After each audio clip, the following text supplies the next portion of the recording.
JPSC परीक्षा गड़बड़ी मामले में सीआईडी ने जेपीएससी के पूर्व अध्यक्ष एल खिंग्याते से फिर तीसरे दिन करीबन 9 घंटे तक पूछताछ की। इसके बाद देर शाम उन्हें घर जाने की अनुमति दी गई। अब तक की जांच में सीआईडी को 14वीं सिविल सेवा पीटी परीक्षा में गड़बड़ी के कई सारे सबूत मिले हैं।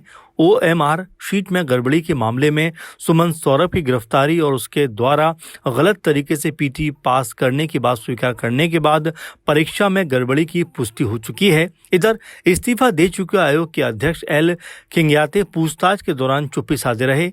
इस सभी तथ्यों को देखते हुए अब इस बात की प्रबल संभावना लग रही है कि जेपीएससी पीटी परीक्षा रद्द की जा सकती है। सीआईडी द्वारा नोटिस जारी किए जाने के बाद छात्र ओएमआर शीट की कार्बन कॉपी भेज रहे हैं। जांच के क्रम में बड़ी संख्या में गड़बड़ियां मिल रही हैं। इधर आयोग के सदस्यों की भूमिका को लेकर पूर्व अध्यक्ष एल खिंग्याते, परीक्षा उप नियंत्रक श्वेता कुमारी गुप्ता, टीडीपीएल के निदेशक और कर्मी अभय तिवारी द्वारा दी गई जानकारी के आधार पर अब सीआईडी के रडार पर जेपीएससी के कुछ अन्य और लोग भी आ सकते हैं। शुक्रवार को सीआईडी अधिकारियों ने भर्ती प्रक्रिया, परीक्षा संचालन, चयन प्रक्रिया और निजी एजेंसियों की भूमिका पर खिंग्याते से सवाल पूछे। उनसे पूछा गया कि ओएमआर शीट परीक्षा कार्य में जुटे टीडीपीएल के दफ्तर में कैसे की गई, ओएमआर शीट में गड़बड़ी कैसे हुई, इसके लिए जिम्मेदार कौन है। खिंग्याते कोई स्पष्ट जवाब नहीं दे रहे। यूपीएससी कार्यालय के साथ साथ परीक्षा संचालन से जुड़ी निजी एजेंसी टीडीपीएल के कार्यालय में भी तलाशी ली गई। जांच में टीडीपीएल के दफ्तर से कई ओएमआर शीट बरामद हुई। यही ओएमआर शीट अब एल खिंग्याते से हो रही पूछताछ में गड़बड़ी की जड़ें तलाशने का आधार बन रही हैं। आपको बताया चलें कि जांच में हजारीबाग पुलिस की मदद से गिरफ्तार अभ्यर्थी सुमन सौरभ से सीआईडी को कुछ और चौंकाने वाले तथ्य मिले हैं। सौरभ पर आरोप है कि उसने झारखंड संयुक्त असैनिक सेवा प्रतियोगिता परीक्षा अनुचित तरीके से पास की थी।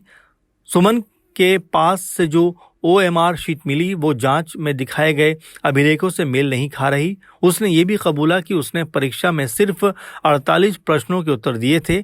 इसके बावजूद वो पास घोषित हो गया। सीआईडी ने रिमांड पर लिए गए तत्कालीन उप परीक्षा नियंत्रक श्वेता गुप्ता, टीडीपीएल के निदेशक रामवीर सिंह, मार्केटिंग मैनेजर मनोज तिवारी, तकनीकी प्रोग्रामर मोहम्मद उस्मान व मोहम्मद एजाज तथा टीडीपीएल कर्मी को पूछताछ के बाद जेल भेज दिया। पूछताछ में मिले तथ्यों पर सुमन की गिरफ्तारी की गई। इसके बाद सीआईडी ने इन लोगों की रिमांड 2 दिन के लिए बढ़ाई। इस दौरान पूर्व अध्यक्ष एल खिंग्याते के सामने इन सभी को बैठाकर पूछताछ की गई और उनसे सच्चाई उगलवाई गई। जेपीएससी की 14वीं सिविल सेवा पीटी 19 अप्रैल 2026 को राज्य के 564 केंद्रों पर ली गई थी। 2 जुलाई की देर रात इसका रिजल्ट निकला। इसमें 2204 अभ्यर्थियों को मुख्य परीक्षा में शामिल होने की अनुमति दी गई। मुख्य परीक्षा 25 से 27 जुलाई 2026 तक होनी थी, लेकिन इसे स्थगित कर दिया गया।